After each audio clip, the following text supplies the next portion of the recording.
Assalamualaikum warahmatullahi wabarakatuh. Teman-teman sekalian yang berbahagia, pada video kita kali ini kita akan membahas tentang bagaimana cara melakukan wudhu dengan air yang sangat terbatas, atau dalam bahasa lain kita akan melakukan efisiensi air dalam penggunaannya di dalam wudhu. Mungkin teman-teman sekalian pernah mengalami satu kondisi di mana kita sedang mengalami air yang sangat terbatas. Bisa mungkin ketika kita di kendaraan umum, naik bis, naik kereta, atau mungkin di rumah kita sedang mati lampu umpamanya. Kita biasa menggunakan pompa air listrik, tapi kemudian listrik mati. Tapi kita masih punya air minum di galon, atau mungkin kita masih punya persediaan air mineral di botol atau di aqua gelas, atau di di air mineral gelas itu.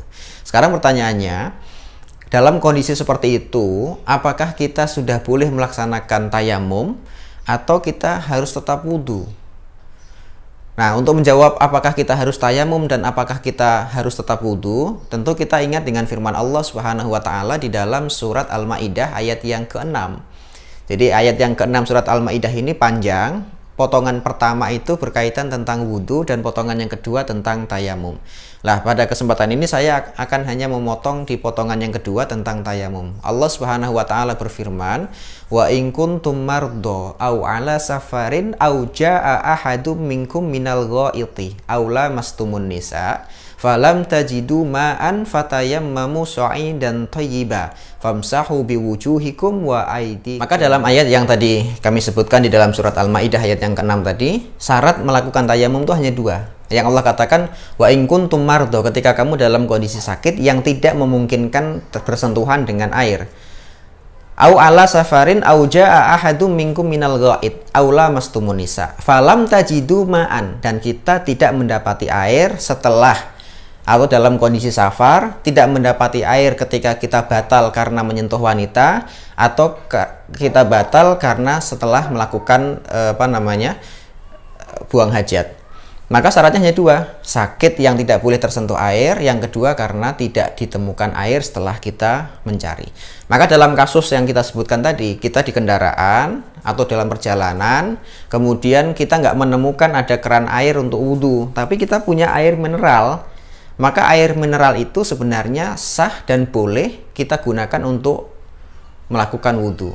Maka ketika kita masih punya air mineral, kok kita melakukan tayamum, berarti pastikan bahwa tayamum kita itu tidak sah. Kenapa? Karena tayamum itu syaratnya tidak ada air setelah kita mencari, padahal kita masih membawa air mineral. Maka kalau tayamum kita dianggap tidak sah karena masih punya air, maka tentu sholat yang kita lakukan dengan tayamum itu juga dianggap tidak sah. Atau kasus yang kedua, kita di rumah, kita mungkin air keran mati, atau mungkin pompa air juga mati, tapi kita masih punya air galon gitu.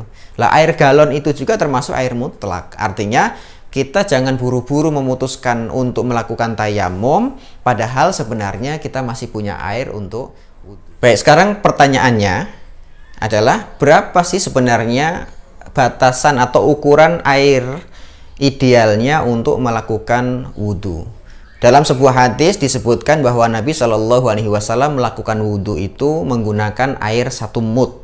1 mud itu dikonversikan dengan konversi kita hari ini dengan mililiter, itu kurang lebih 688 mililiter. Dalam sebuah hadis disebutkan, kana Nabiyyu Shallallahu Alaihi Wasallam yaktasilu au kana yaksilu bis-sa'. Adalah Nabi Shallallahu Alaihi Wasallam ketika beliau mandi itu menggunakan takaran kurang lebih 1 sa' ila khamsati amdad, sampai 5 mud. Wa yatawaddau bil mud, hanya saja ketika beliau wudhu cukup menggunakan air ideal 1 mud saja.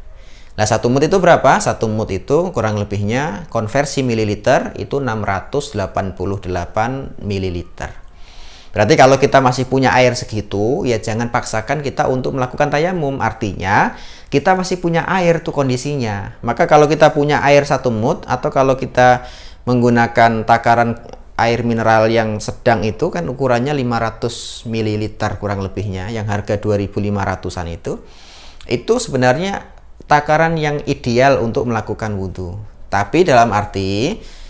para ulama kemudian menyimpulkan yang lain bahwa itu ukuran ideal, tapi kalau kurang dari itu boleh enggak? Boleh, yang penting batasan-batasan basahnya semua anggota yang harus dibasuh itu terbasah semuanya.